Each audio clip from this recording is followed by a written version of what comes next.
सुदामा ने कहा अच्छा सब जानती हो तो ये बताओ, ये जानती हो द्वारिकाधीश मेरे मित्र हैं?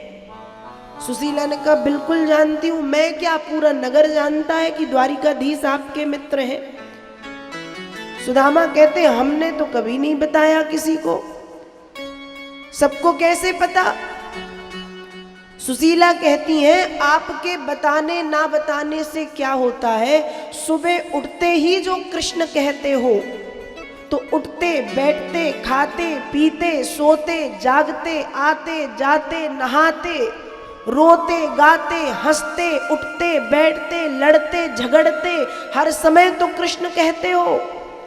इसलिए मैं क्या, एक छोटा बच्चा भी समझ जाएगा कि कृष्ण आपकी दुनिया है, अर्थात कृष्ण आपका सब कुछ है। और रही उनकी बात तो पतिदेव बेठहरे द्वारिकाधीश, बेठहरे द्वारिकाधीश। उनको तो पता भी नहीं होगा कि सुदामा नाम का भी कोई दरिद्र ब्राह्मण इस दुनिया में रहता है। आप भले सब मानते हो पर वो आपको नहीं जानते, वो आपको नहीं जानते। सुदामा हंसने लगे, कहा रे पगली यही तो बताने की कोशिश कर रहा हूं कि मैं नाम लेता हूं, इसलिए ये नहीं कह रहा कि कृष्ण मेरे मित्र हैं। कृष्ण सचमुच मेरे बाल सखा हैं। सांदीपन गुरु जी के आश्रम में हम और कृष्ण एक साथ पढ़ते थे। सांदीपन गुरु जी के आश्रम में हम और कृष्ण एक साथ खेलते थे, एक साथ भोजन करते थे, एक साथ विश्राम करते थे, एक साथ भ्रमण करते थे, एक साथ आना, एक साथ जाना, एक साथ खेलना, लड़ना झगड़ना सब साथ होता था। मतलब कृष्ण सचमुच मेरे मित्र हैं, बाल सखा हैं, सहपाठी। और जब से सुशीला ने सुना है उस दिन से एक ही जिद पकड़ के सुशीला बैठी है। और जिद क्या है, द्वारिका जाहू जी, द्वारिका जाहू जी, आठहु याम यही हट ठानी, जात ही दई है लदाए लदा, भरी है लिए तू यही जिय जानी, आवे कहाँ से अटारी अटा, जिनको है लिखी विधि टूटी सी छानी, जाके ललाट दरिद्र लिखो, कहू को तेहि मेट सके वो अमानी।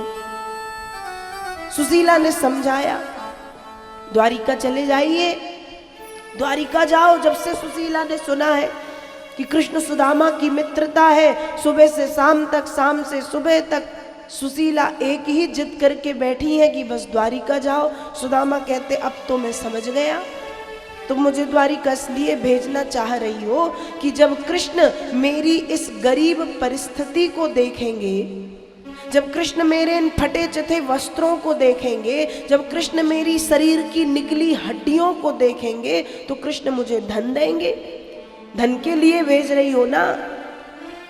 और देवी जानती हो ब्रह्मा जी ने यहाँ पे जो लिख दिया है उसको कोई नहीं मिटा सकता।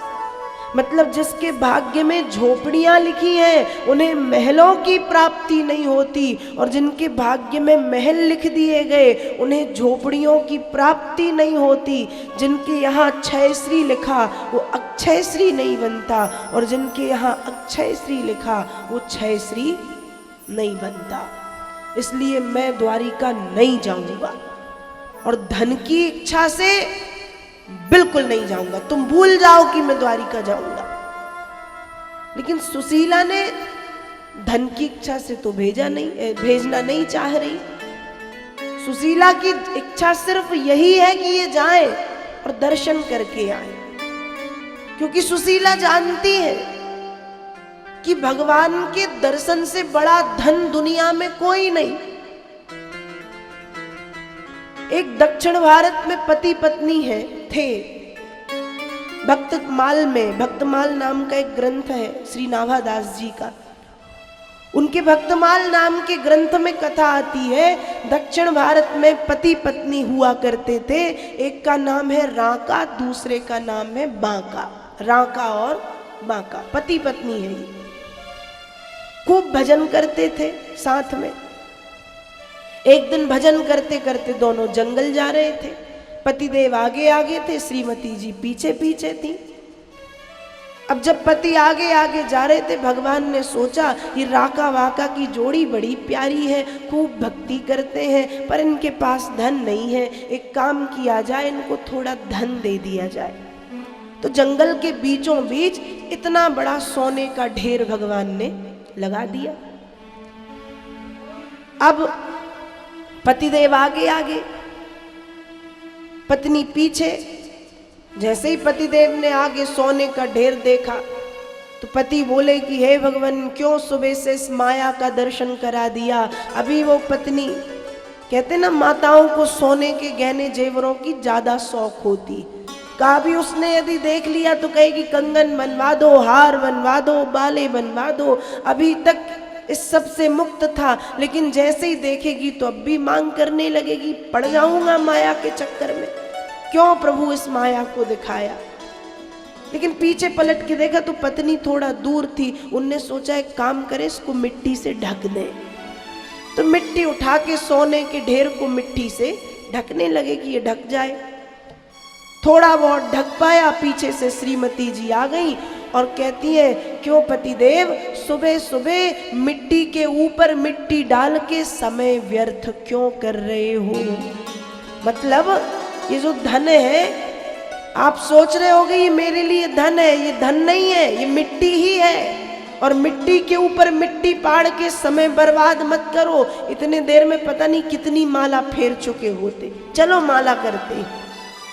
तो जैसे पति भक्त वैसी पत्नी भक्त। और आज ऐसी ही स्थिति सुदामा और सुशीला की। सुदामा को लगा कि पत्नी धन के लिए भेज रही है कि धन ले आना, लेकिन पत्नी क्यों चाहती है कि ये जाए। पत्नी इसलिए चाहती है कि जिन भगवान का नाम लेते लेते जिंदगी लोग बिता देते हैं, लेकिन अंत राम कहीं आवत नाही।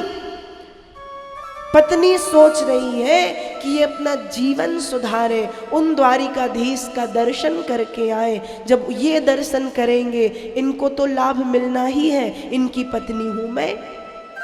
और पति का पुण्य पत्नी को मिलता है, पत्नी का पुण्य पति को मिलता है। तो इनकी पत्नी मैं हूं, जब ये दर्शन करेंगे तो थोड़ा बहुत पुण्य मुझे भी मिलेगा, उस परम लाभ की अधिकारिणी हो जाऊंगी मैं। इसलिए कह रही है कि द्वारिका जाओ जिद करके। सुदामा सोच रही है धन के लिए भेज रही है। तब सुशीला ने समझाया है कि मैं धन के लिए नहीं भेज रही। सैवं भारया विप्रो बहुशा प्रार्थितो मृदु, अयम ही परमो लाभ उत्तम श्लोक दर्शनम। सुशीला कह रही है मैं उस परम लाभ को प्राप्त करने के लिए भेजना चाह रही हूं, जिस परम लाभ को पाने में लोग जन्म जन्म तक यत्न करते हैं, फिर भी वो परम लाभ लोगों को प्राप्त नहीं होता। जन्म जन्म मुनि जतन कराही, अंत राम कही आवत नाही। इसलिए भेज रही हूं, जाओ जाओ। जैसे ही सुदामा ने सुना, सुदामा को बातें अच्छी लगी, सुदामा जाने को तैयार हो गए। लेकिन थोड़ी देर बाद फिर कहते तुम्हारे पास कुछ है। सुशीला कहती मतलब। कहा मतलब ये जानती हो, रिक्त पांडर न गच्छेत राजा नाम देवताम गुरु। एक राजा के घर, एक देवता के घर, एक गुरु के घर खाली हाथ नहीं जाते। और कृष्ण कौन? कहा कृष्ण राजा हैं द्वारिका के, देवता हैं, और गुरु कृष्णम वंदे जगत गुरुम। तो उनके यहां मैं खाली हाथ कैसे जाऊं? तो बताओ कुछ है तुम्हारे पास जो मैं भेंट स्वरूप ले जा सकूं, कुछ दे सकूं? अब सुशीला ने सोचा बात तो सही है, अब कुछ था तो नहीं, पर पतिदेव से मना कर देती तो हो सकता है थोड़े से निराश हो जाते। इसलिए सुशीला ने कहा चिंता क्यों करते हो, क्या चाहिए, सब है, अभी ला के देती हूँ कुछ। सुशीला तुरंत गई हैं अपनी सखियों के यहाँ और अपनी सखियों के यहाँ जाकर के भगवान के नाम पर 4 मुट्ठी तंदुल मांग करके लाई, चावल। और 4 मुट्ठी चावलों को साड़ी के पल्ले को फाड़ के 3-4 बार लपेटा, 4 मुट्ठी चावल रखे, पोटरी बनाई, बना के सुदामा जी के हाथों में दी और दे करके कहा कि ये ले जाओ और कृष्ण को दे देना। यदि आपको देने में शर्म लगे तो कहना मैं नहीं लाया हूं, तुम्हारी भाभी ने भेजे, समझा देना। ऐसा कह करके सुदामा जी को भेजने लगी।